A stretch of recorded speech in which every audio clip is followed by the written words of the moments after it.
بسم اللہ الرحمن الرحیم۔ عمران خان کے پاکستان کے طاقتور الیکشن کمیشن کی طرف سے پروڈکشن آرڈر جاری کیے گئے تھے۔ عمران خان پر الیکشن کمیشن کی طرف سے توہین الیکشن کمیشن کا کیس بنایا گیا تھا۔ اسی کیس میں عمران خان کو پیش کرنے کا حکم دیا گیا تھا اور عمران خان کے پروڈکشن آرڈر جاری کیے گئے تھے کہ عمران خان کو ہمارے سامنے پیش کیا جائے، لیکن وزارت داخلہ کی طرف سے عمران خان کو الیکشن کمیشن کے سامنے پیش کرنے سے انکار کر دیا گیا۔ کہا گیا کہ سیکیورٹی کا معاملہ ہے، عمران خان کو الیکشن کمیشن کے سامنے نہیں لا سکتے۔ اڈیالہ جیل میں عمران خان ہے، اسلام آباد میں الیکشن کمیشن کا آفس ہے، لیکن وہاں تک عمران خان کو بھجوانے لے جانے سے انکار کیا گیا ہے۔ تو کیا چیف الیکشن کمشنر صاحب آج عمران خان پر فرد جرم عائد کرنے کے لیے جیل جائیں گے؟ ایسا لگتا ہے کہ چیف الیکشن کمشنر صاحب آج جیل میں ہوں گے عمران خان پر فرد جرم لگانے کے معاملے میں۔ ادھر عمران خان پر کل بھی ایک فرد جرم عائد کی گئی تھی، وہ سائفر کیس میں اڈیالہ جیل میں جج ابوالاسرار صاحب نے جا کر لگائی تھی، اور اس کے ساتھ ساتھ عمران خان کی طرف سے کئی دنوں سے یہ مطالبہ کیا جا رہا تھا کہ انہیں ایکسرسائز کے لیے سائیکل دیا جائے۔ وہ سائیکل بھی عمران خان کو دے دی گئی۔ اسی طرح سے شاہ محمود قریشی کی طرف سے شاید کہا گیا تھا کہ ان کے پاس منجی نہیں ہے، ان کو نیچے لیٹنا پڑتا ہے، سونا پڑتا ہے، تو ان کو منجی دینے کا بھی حکم دیا گیا تھا۔ شاہ محمود قریشی کو منجی دے دی گئی ہے، عمران خان کو سائیکل دے دیا گیا ہے۔ اعتزاز احسن صاحب کی طرف سے ناقابل یقین مطالبہ کیا گیا ہے۔ انہوں نے جسٹس امرتا بندیال کے خلاف کارروائی کرنے کے لیے کہا ہے۔ ان کی طرف سے کہا گیا ہے کہ جسٹس بندیال نے جو فیصلے کیے وہ جنرل باجوہ کے کہنے پر کیے، دونوں کو قانون کے کٹہرے میں کھڑا کرنا چاہیے۔ اعتزاز احسن صاحب کہتے ہیں کہ اس رات ہم نے دیکھا کہ ڈپٹی اسپیکر قومی اسمبلی قاسم سوری نے جب یہ تحریک عدم اعتماد مسترد کر دی تو اس وقت کے آرمی چیف باجوہ متحرک ہو گئے، سپریم کورٹ کے ججز بھی متحرک ہو گئے اور رات 12 بجے عدالت پہنچ گئے۔ یہ ججز عمران خان یا شہباز شریف کے کہنے پر نہیں آ سکتے تھے، یہ صرف جنرل باجوہ کے کہنے پر ہی آ سکتے تھے۔ اعتزاز احسن مزید کہتے ہیں کہ جنرل باجوہ نے یہ کہہ دیا تھا کہ عمران خان کو عدم اعتماد کے ذریعے ہٹا دیا جائے گا، جس کے بعد سب متحرک ہو گئے اور قاسم سوری کی مسترد کردہ تحریک کو دوبارہ بحال کیا گیا اور عدم اعتماد کی تحریک کو کامیاب کروایا گیا۔ اس کی وجہ جنرل باجوہ ہی تھے، جنہوں نے کہا تھا کہ کل ہی تحریک پاس ہوگی۔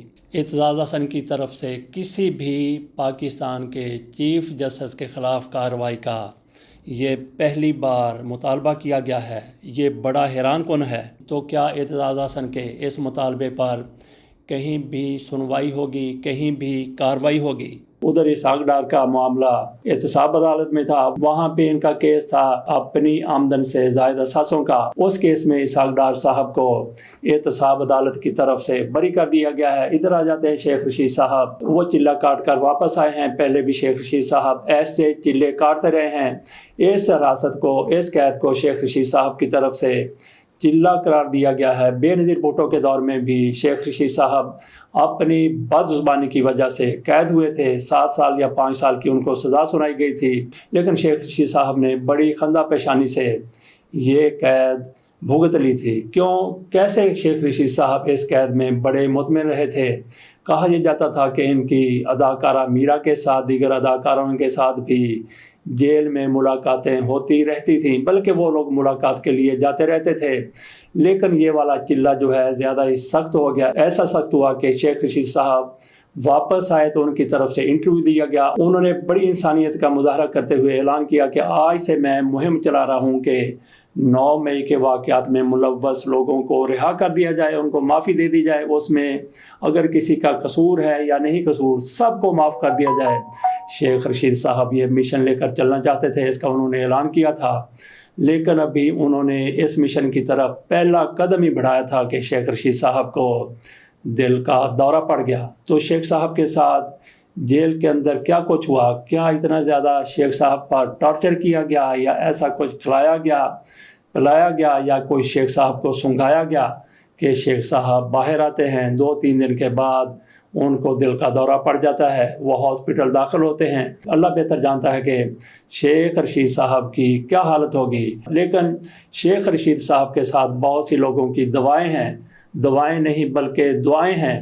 دوائیں بھی بہرحال شیخ رشید صاحب کے ساتھ ڈاکٹروں کی ہوں گی، لیکن ان لوگوں کی دعائیں شیخ رشید صاحب کے ساتھ ہیں جن کے لواحقین آج 9 مئی کے واقعات میں ملوث ہونے کے بعد قید ہیں، جیلوں میں ہیں، حراست میں ہیں۔ ان لوگوں کے لواحقین شیخ رشید صاحب کی صحت کے لیے، ان کی زندگی کے لیے، ان کی سلامتی کے لیے یقینی طور پر دعائیں مانگ رہے ہوں گے، کیونکہ شیخ رشید صاحب نے ان کے پیاروں، ان کے لاڈلوں کو رہا کروانا ہے، ان کو معافی دلوانی ہے۔ ادھر علیم خان صاحب کا ایک عجیب و غریب قسم کا بیان آیا ہے، ان کی طرف سے کہا گیا ہے کہ پی ٹی آئی کی طرف سے ملک کا ستیہ ناش کر کے رکھ دیا گیا تھا۔ یہ آئی پی پی والے سب کہتے ہیں، مسلم لیگ نون والے بھی کہتے ہیں، پی ڈی ایم والے بھی کہتے ہیں، لیکن علیم خان کی طرف سے اگلی بات یہ کی گئی ہے۔ پوری بات کو یوں بنتی ہے کہ پی ٹی آئی نے ملک کا ستیہ ناش کر دیا، جبکہ پی ڈی ایم نے سب ستیہ ناش کر دیا۔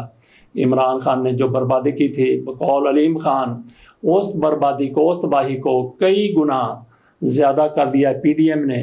تو کیا علیم خان صاحب کو اب پچھتاوا ہے؟ کیونکہ اس پارٹی کے آئی پی پی کے رابطے پی ڈی ایم حکومت کے ساتھ رہے، پی ڈی ایم حکومت کی پارٹیوں کے ساتھ رہے، مسلم لیگ نون کے ساتھ خصوصی طور پر رہے۔ تو کیا علیم خان صاحب کو اب پچھتاوا ہے جو کچھ انہوں نے عمران خان کو چھوڑ کر کیا اور ایک الگ پارٹی بنا کر کیا؟ لیکن ساتھ ہی وہ ایسی امید کا اظہار بھی کرتے ہیں، بلکہ یقین سے کہتے ہیں کہ پاکستان کو مشکلات سے آئی پی پی نکالے گی، ان کی استحکام پارٹی نکالے گی۔ تو دیکھتے ہیں کہ کس طرح سے استحکام پارٹی نکالے گی۔ اور میاں نواز شریف صاحب جو لندن سے واپس آئے ہیں، تو کیا وہ پاکستان میں چھنکنا بجانے کے لیے آئے ہیں؟ ان کو بھی تو کچھ یقین دہانیاں کروائی گئی ہیں۔ کہا جا رہا ہے کہ میاں نواز شریف صاحب سے وزیر اعظم بنانے کا وعدہ کیا گیا ہے، یقینی طور پر ایسا کیا گیا ہوگا، اس لیے میاں نواز شریف صاحب پاکستان واپس آ گئے۔ تو ناظرین یہاں پہ ایک لمحے کے لیے رکیے۔ میاں نواز شریف صاحب کو کچھ طبقے، کچھ حلقے یہ چاہتے تھے وہ کسی طرح سے پاکستان آ جائیں، ان کو پھر جو کچھ انہوں نے پاکستان کے ساتھ کیا ہے اس حوالے سے قانون اپنا راستہ اختیار کرے۔ میاں نواز شریف صاحب پاکستان آ گئے ہیں، اگر میاں نواز شریف صاحب کو ٹریپ کر کے پاکستان لایا گیا ہے، یا پھر میاں نواز شریف صاحب، دو میں سے ایک چیز یقینی طور پر ہو سکتی ہے۔ ایک تو یہ ہے کہ میاں نواز شریف صاحب کو پاکستان لایا گیا ہے پاکستان کی تقدیر کے فیصلے کرنے کے لیے، ان کو اقتدار دینے کے لیے، ان کو وزیر اعظم بنانے کے لیے، اور دوسرا یہ ہو سکتا ہے کہ میاں نواز شریف صاحب کو ٹریپ کر کے، میاں نواز شریف صاحب کو کسی چال میں لا کر، کسی جال میں لا کر پاکستان لایا گیا ہے۔ میاں نواز شریف صاحب سے حساب لیا جانا ہے، میاں نواز شریف صاحب کے ساتھ معاملات قانون کے مطابق چلائے جانے ہیں۔ ایک تو ہم نے کہا کہ میاں نواز شریف صاحب کو وزیر اعظم بنانے کے لیے پاکستان لایا گیا ہے، تو اگر میاں نواز شریف صاحب کو پاکستان لا کر قانون کے حوالے کرنا ہے تو پھر یہی ٹریپ بہترین ٹریپ تھا، یہی چال بہترین چال تھی، اور یہی جال بہترین جال تھا۔ تو اب سوال یہ ہے کہ میاں نواز شریف صاحب کو کس لیے پاکستان لایا گیا؟ کیا میاں نواز شریف صاحب کو پاکستان کا وزیر اعظم بنانے کے لیے پاکستان لایا گیا ہے، یا پھر میاں نواز شریف صاحب سے سارے کا سارا حساب لینے کے لیے پاکستان لایا گیا ہے؟ ہمارے دوست محمد فاروق صاحب کی طرف سے یقین کے ساتھ کہا گیا ہے کہ میاں نواز شریف صاحب کو پاکستان ٹریپ کر کے لایا گیا ہے۔ ٹریپ کیوں کیا گیا ہے اس بارے میں ہم نے بات کر دی کہ میاں صاحب سے حساب لینا ہے، ایک ایک پائی کا حساب لینا ہے۔ اللہ کرے کہ ایسا ہی ہو، جس نے پاکستان کے ساتھ جو کچھ بھی کیا ہے، جس نے بھی، وہ میاں نواز شریف ہے، زرداری ہے، عمران خان ہے، کوئی بھی ہے، اگر کسی نے پاکستان کے ساتھ ایسا کچھ کیا ہے تو اس سے حساب تو بنتا ہے، ایک ایک پائی کا حساب بنتا ہے۔ اجازت دیجیے، اللہ حافظ۔